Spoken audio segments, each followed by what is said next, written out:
Hey everyone, welcome back to But Why Though Reviews. I am Kate, co-founder and editor-in-chief of But Why Though and head of the film section over there, and I'm here with Sinya. Hi, I'm Sonia. I write here and I read books, and that's that. And that reading of books is one of the reasons I was super excited to have you review Persuasion, which you can find up on the site at butwhythoughpodcast.com and I think this is the thing you do when you YouTube in the links down below. But we're going to be reviewing Persuasion today, the two of us, talking about the movie from Netflix, which is one of a many Jane Austen adaptations that exist of this particular property, but also in general. Sinya, what were your expectations for the film going in? So Jane Austen's Persuasion is like the book that released last of her like writing. It was I'm pretty sure it was published after she had died, like because that was the last thing she was writing. So it's one of her more like very serious, somber, like sad books because like Anne is just like dealing with all of these like feelings of loss in her life because like her family loses her fortune and she like has to deal with the fact that like she gave up love because like society and her friends and her social ranking were in jeopardy for like marrying for love.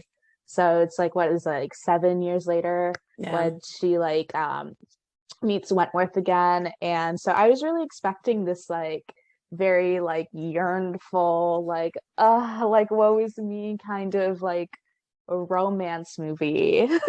What Yeah. were, what were you expecting? I was expecting Regency era drama and traditional Jane Austen flair because it's been over a decade since I read Persuasion. I had a very serious Jane Austen phase because it was funny. The Jane Austen phase coincided with my really deep shoujo phase because it Mhm, was like yearning. Let's have mhm, all the yearning. That's the mhm. romance I want in my life.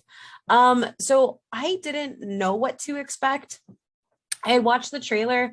And so I think for me going in, what I wanted was this contemporary meets Regency era. So like a lot of the language in the trailer that they showed was using language like we use today, using Mhm. concepts like we use today. There and so for me, I was like, okay, I'm really down with the clashing of the two because it's something that I thought Dickinson did really well on Apple TV Plus, and so I was hoping to see that. Mhm. But not gonna lie, I forgot everything that Persuasion was about until I started watching it. So I'm coming in from a very like I guess different perspective of like just give me drama Mhm. and give me that contemporary and Regency, like I don't want to say clash, but like blending of like how Yeah, you like the bring fusion. exactly bring me that fruit fusion. And so I got what I expected, but it's very different from what you just Yeah, described as because someone who like remembers the book. Cause so like the trailer, I remember like when the trailer dropped, a bunch of like I like the Jane Austen like fandom, like Jane so to Austen speak. hive. Yeah. I remember they got really mad because Anne was like, "Oh my God, we were lovers and now we're exes." And like everyone was just like, why would they use the word exes? Like this is a Jane Austen property. And I was like, I don't like mind a contemporary. I think because like I have like Baz Luhrmann like brainworms where Yeah, I'm no, I do too. That's the thing. like Like Baz Luhrmann, like shaped everything I think about yeah, where flashing things. Moulin I was Rouge was like, formative. right, exactly. Where it's like I don't really mind like that kind of sort of like modern language on like a property, and like I knew it was gonna be like a little bit more like cutesy, like fun because of the trailer, but I didn't expect it to be like Rom com, office, not yeah, like grief. rom-com, like office panning Dakota Johnson, like in my face, like winking at me. Yeah. I was kind of not expecting that. Okay, so now we'll get into talking about the film itself. If you just tuned in and you're like, what are these people talking about? Persuasion. It is here's the synopsis. Living with her snobby family on the brink of bankruptcy, and Elliot is an unconforming woman with modern sensibilities. When Frederick Wentworth, the dashing one she let get away, crashes back into her life, Anne must choose between putting the past behind her or listening to her heart when it comes to second chances. Adapted from the Jane Austen novel. That being said, that's very different than everything Cinia just described. So I think even the synopsis of this film really sets it up as like, oh, this is going to be like modern rom-com take on apparently a very deeply grief-filled Jane Austen novel. So I guess getting right into it, let's talk about the fusion here, the fusion between contemporary and Regency. Cinia, you noted that like you noted in your review that it was really weird to have a lot of those, like the office panning or that fourth wall breaking pieces with Dakota. Can you kind of explain on like how you felt with the whole fusion and if you thought that this style actually worked for the property? Yeah, so for me, it just was kind of like really off-putting because like I could understand taking like the source material and being like modernizing it and being like if she was like talking to us about like her thoughts as opposed to like having that sort of like inner narration. Yeah. But with Anne and like when I studied it in class, like it was very much like her inner thoughts because was like super important to like the narrative in general to be able to like see what her pain was because the reason it's called Persuasion is like it's literally about how like she gave up love because everyone else persuaded her to like marry for social ranking and for money and stuff like that. And so it was always about like Anne struggling to like conform to what is expected of her, which is like what is a lot of like Jane Austen stuff is about in general, and then her choosing like love in the end. So it's like it was weird to have like Dakota being like, anyways, I hate my sister-in-law or like whatever, and it's just like yeah, like she does like in like the most like basic form of it, but it's like also because it's like these are people who literally were like, you need to be a sensible woman. You need to like you're like 27. Like, what are you doing with your life? Like, oh, you're about to lose your family fortune. Why would you even like think about the idea of love in general? So it's just like kind of like, interesting. I was like, I don't remember that being a thing. Yeah. No, so it's funny. So I'm going to try and come at this from like the lens I had before kind of like we started the discussion, which was for me, I think like I liked the fourth wall moments, but I liked it when it wasn't like super interview style where it didn't feel like how do I explain this? When it worked for me, there's this particular issue when she comes into the house, into her sister's house, and she's talking to you and she's saying, these are the things that are going to happen. And she lists 4 things. And then when their sister is doing those things, she counts them. And she's like 1, 2, 3. And she takes down 3. Nope. 3. And she counts through them. And that worked. Like that fourth wall piece worked because it was almost like a self-insertion of the narrative and understanding that everything that we're seeing, every event that is playing out is from her perspective. And so I liked it then. And then you had the moments that you talked about where it's kind of like, and then she just faces the camera and is like, I really hate myself. Like it kind of jumped, like it didn't seem to fit tonally with the rest of what they were doing with the fourth wall pieces. But I actually think, but outside of that, I think the contemporary language worked really well with how they mapped it onto the time period.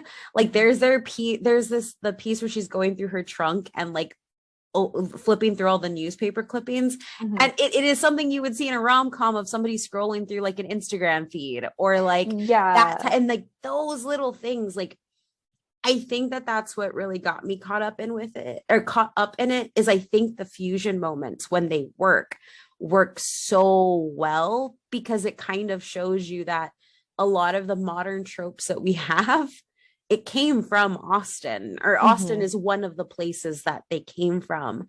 That being said, I do think tonally, if you're coming in as a Jane Austen fan or somebody who is a fan of the book, specifically, about those deeper, darker pieces, everything about how they made it contemporary actually takes away from the emotion of the film. Do you think that's right? Yeah, no, I totally agree. Because like there are some things that I really liked that I thought like they modernized really well. Like what like that scene where like Anne like goes into her bedroom after she like meets up with like Wentworth for the first time, and she's like, oh my god, and then she like throws herself on the bed and she's just like, my life was horrible, Yes. like she's just like, I'm so stupid, like, oh, I just want to cry all day. I was just like, so true, queen. I was like, yeah, exactly. And I really loved that because like it was like really the first half of the movie had me like, I was like hooked and whatever, and Yeah. I was like, oh, I get this. I was like, this is so cute. Like I was like, it's not as serious as like the book is, and I was like, but I don't need it to be. And then it actually like I like the downfall of the movie for me when I realized like, oh, they're really not gonna go any deeper than this, is when they introduced like Henry Golding's character, like Mr. Yeah. Elliot. Because it was like what like he was introduced and then like 25 minutes later it's like they're almost like ready to be engaged, and then the movie ends like what, like 15 Yep. minutes later. It And it was was just very so like, oddly paced. yeah, and that's when I was like, oh, I was like, if that movie was maybe like 2.5 hours long, I feel like I would have like the criticisms I would have probably if they Yeah. just had a little bit more space to talk about the like Mr. Elliot versus like Wentworth like yearning, because Yeah. that's where a lot of it comes from, because it's like she's got two choices, like Yeah. marry for money, but Mr. Elliot's also like not necessarily exactly what he seems either, and then it's just like Wentworth is clearly so pained by like everything too, and it's like they're both like they Wentworth love needs each a other. Zoloft. Like Oh that my that god. poor man. Oh my god. Wait, you said that. And I'm like, he needs a what? Wait. Oh, well, I take Zoloft. I was gonna pull out my meds, but I don't have them here. I was like, he needs one of these.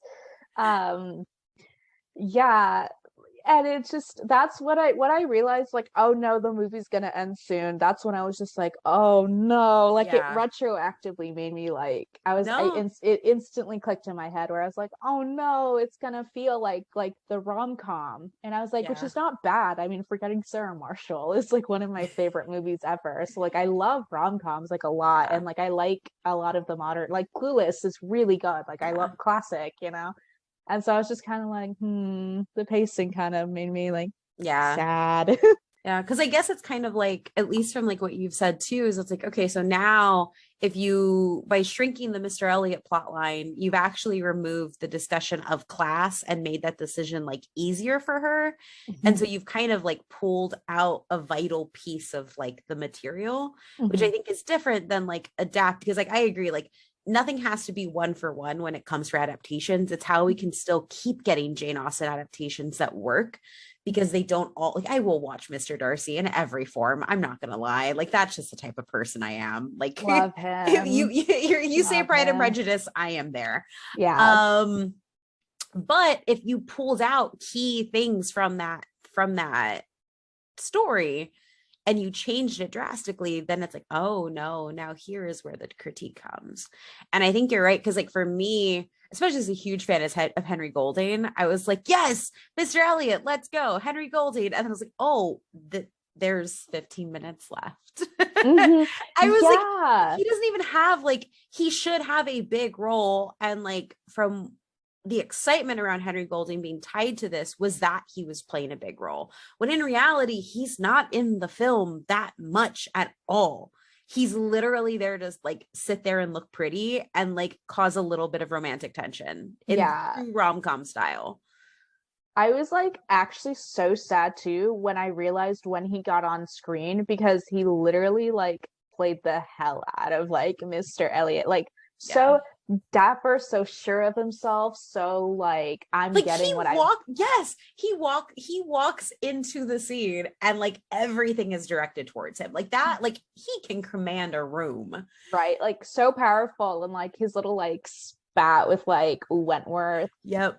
being like Wentworth was like, I don't know if I understand your intentions, and like just the way like Henry Golding's delivery was like, no, you were right. Those are I was just like, oh, so good. Which makes me sad that he's so like, I don't, Sidelined feels like too juristic of a critique. Underutilized. Yeah, like underutilized, because he just had such a like strong presence, and I think we could have I was like, even if they took in like very comedic yearning between like, okay, hot Mr. Golding and then Wentworth, who's played by, I forget the actor's name. I feel so bad now.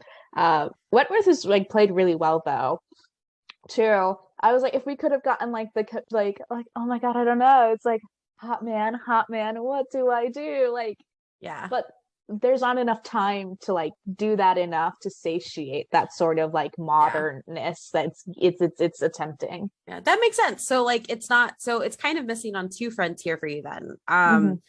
It is, and I guess for me too, now that I'm actually like vocalizing my feelings, like it's missing in classic Jane Austen fashion. It's missing the class component. But even if you do, like you said, if you go the straight contemporary rom-com, there isn't actually enough romantic tension to drive that rivalry that you would get that has that like, oh no, I am like, it is second chance story that you would expect. So I think that's a really good point that I didn't necessarily think about too deeply, but after I watched it, or sorry, as soon as I finished, but now that I've kind of sat with it, I'm just like, I needed more. I needed more of that. Because it seems like a pretty easy choice for Anne throughout the entire thing.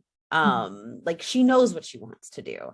She's kind of like wafted, like wavering and like moving between things, but she doesn't really seem to have that pained choice, because it also feels like a lot of the choices just end up getting made for her, right?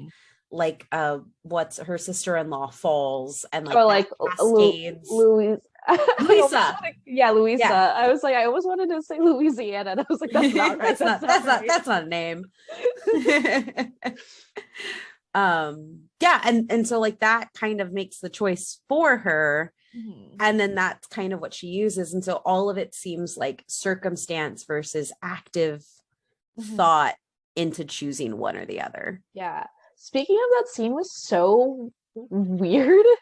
I don't know if like you felt that way too. So, like I'm watching and like, you know, it's just like standard like rom-com, like fanfare, and like usually like the dramatic things that happen is just like, oh, like, you know, like third act breakup, you know, whatever. But then like instead of like a third act breakup, like Louisa falls and hits her head, and it's like the film is so like comic and like quick and like we're panning and we're doing all of these things that to kind of like invoke that sort of like fourth wall, like we're friends with like Anne, and then like Louisa falls, and then everyone's just like dramatic, and I was like, this feels it was really out of place, weird and like odd to me.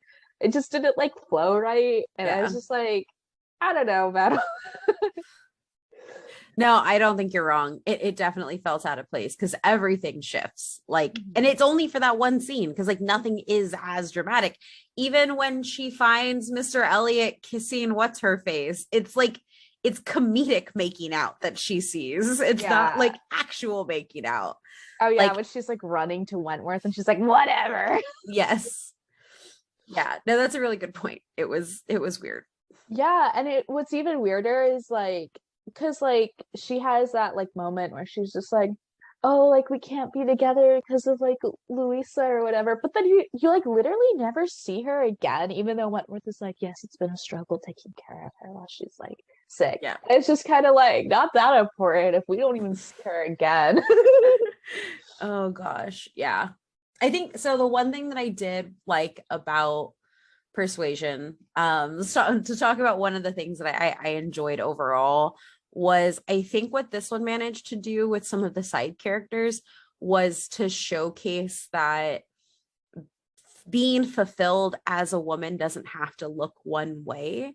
I forget her name, but the family friend, the one who like is taking care of her, the fact that like her fulfillment is being able to go travel and just like leave this messy ass family and not worry about like, you know, or even there's that discussion, which is obviously foreshadowing, that she has with the admiral that comes to stay.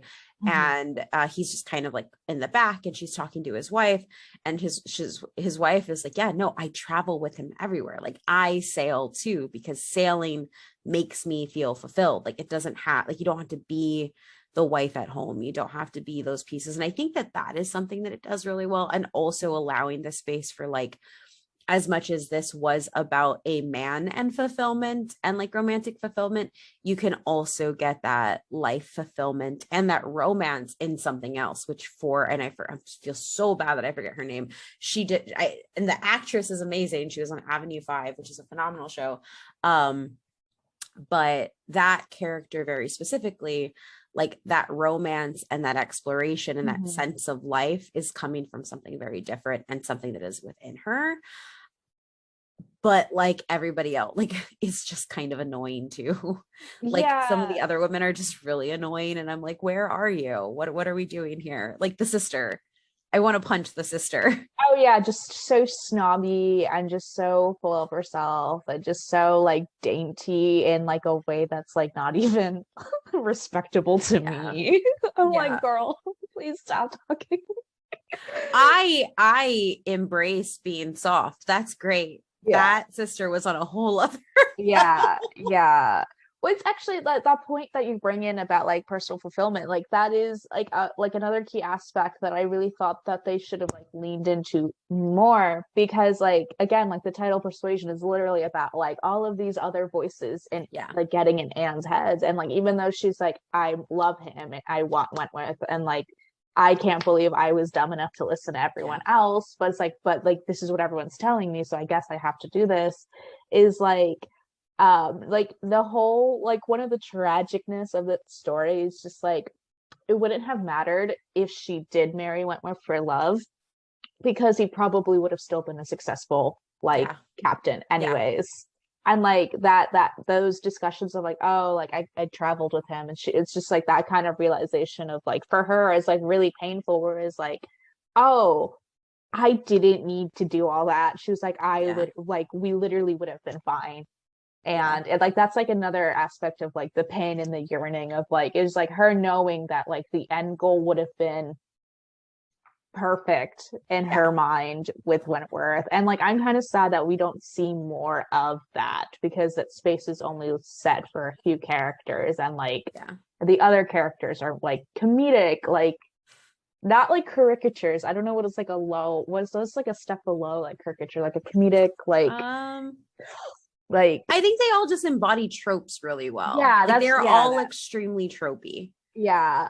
And it's like, Jane Austen gave us those. Like, we'll respect her so hard for that. And it's just like sad that we couldn't see more of it. But that's what I think is like, if that's just like 30 minutes longer, I think like it would have been fine. And I kind of think it's like it's a Netflix movie. You could have given the extra 30 minutes. You literally have all the time in the world. Yeah. Like, you make the time.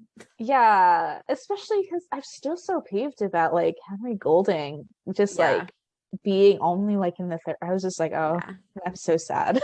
Oh, and the actress who played the character is Nikki Amuka Bird. I forget the character's actual name, and IMDb doesn't have the character name listed, just that she's in here. So I wanted to make sure to call her out because she is stunning. But yeah, no, I completely agree. Like, I think because you have, I don't know, I think it's also hard for me too. And, you know, we're coming close to time, but I also just watched Mr. Malcolm's List, which is an adaptation of a book, but not a Jane Austen book, but very much inspired by Jane Austen. And that actually it is pure Regency in like talk, dress, everything, but the format itself is highly rom-com in a different, in a contemporary sense, and it works more. It's kind of like How to Lose a Guy in 10 Days almost, but like Regency era, because essentially, and this is not a Mr. Malcolm's List podcast, but I think that like now I have these two things to compare, and I think Persuasion does, like, especially talking about it with you, I think with some of the underutilization of other characters, it does kind of fall flat, like in even hitting that mark. Mm-hmm. Yeah. Yeah, I wanted to love it like a lot because especially because like I've studied Austen a lot and I've never been very like particular about her work and I've just always been like, oh, whatever, like she's not a Bront sister, you know what I mean? That's always been, I've always like that feminine softness has always like never really appealed to me. But Yeah. then I watched the Keira Knightley Pride and Prejudice with like Michael McFadden as Mr. Darcy after like immediately after I finished watching Succession, which Michael McFadden's in, and then I was just like, wait, like it just clicked in my brain, and I was just like, Yeah, he was oh, also my first Mr. Darcy as well. ooh, Yeah. yeah. And then I was just like, wait, no, I'm like obsessed. And It then I like, stirs something in you. yeah, and then I read Pride and Prejudice like all the way through, and then like I have a bunch of her work just from like school, but I've never read like her work in full. So I was just kind of like, oh, like I was like, I'm a Jane Austen stan now. No, that's awesome. But also it is one of those things where, like, I think that Regency era is such a fruitful space of time to have these stories about women and have these stories about class and have these stories about confronting all of those things. And then I think mapping contemporary pieces to it works really well. That I think it's really sad when it misses the mark. And to be honest, like, I think they could have just made this movie, maybe even gone harder into the pure like rom-com of it, like just and when I say pure rom-com, I mean, like, I love rom-coms, like, and rom-coms can be more than just like like the standard story. And I think we're seeing that happen a lot more now. But I think if they had just said, hey, we're gonna make like a campy rom-com that is like fun and dumb in Regency era, I would have been down with it. And I think that's what this could have been. I think that the mistake was attaching it to an existing Austen property, and one with as much emotional weight as Persuasion. So I think that all that is to say, my closing statement is, make more of these. Just don't make more Austen. Like, just choose that as your time period. Yeah. It's like I would have been fine if they said like inspired by, like instead of like Yes. based on. If they Yeah. said inspired by, and like I think I would have been Like a lot. Clueless is Yeah. inspired by Shakespeare. Yeah. You know, so I think I would have been like a lot more like, okay, like taking it for Yeah. what it's worth, as opposed to like having these like expectations like going into it. Yeah. So I completely agree with you. Yeah. It's still like fun though. It is fun. I think it's like, if you know going in it's not going to be like what you expect as like a Jane Austen fan, you will have fun recognizing that. Yeah. Cool. So that's it. It's fun. It's on Netflix. You literally lose nothing by choosing to watch it, to be honest. Like, I would recommend giving it a watch if you're just a fan of rom-coms and like period pieces. I think it's really nice. And also, like, the cast is all very attractive, like insanely attractive. Everyone. Sinya, what are your final thoughts on it? My final thoughts is that watch it just for Henry Golding, Yeah. even if Mr. Elliot's not in the movie a lot, which is sad, but you know, he was phenomenal in it. I was like, he could sweep me away any day. Yeah. I oh my God, Henry Golding as Mr. Darcy. Ah, stop it. Swoon. Sinya, why don't you tell everybody listening where they can find you? You can find me at CIDNYAA everywhere on Instagram, Twitter, everything. It's just my first name, so with an extra name. That's it. Awesome. And if you're listening, remember we have a podcast as well that we do bi-weekly episodes on, as well as interviews and these lovely reviews in audio form. You can find that on Spotify, Apple Podcasts, everywhere you listen. If you want to join the conversation in real time, head over to our Discord, discord.gg/. sorry, discord.gg/butwhytho. And make sure you give Cynthia's full review of the film a read on our website, and you can find that link down below. And follow us at But Why Though PC on everything. And I guess I'm supposed to say like and subscribe. Like and subscribe. But thank you, Cynthia. Thank y'all for watching. Bye.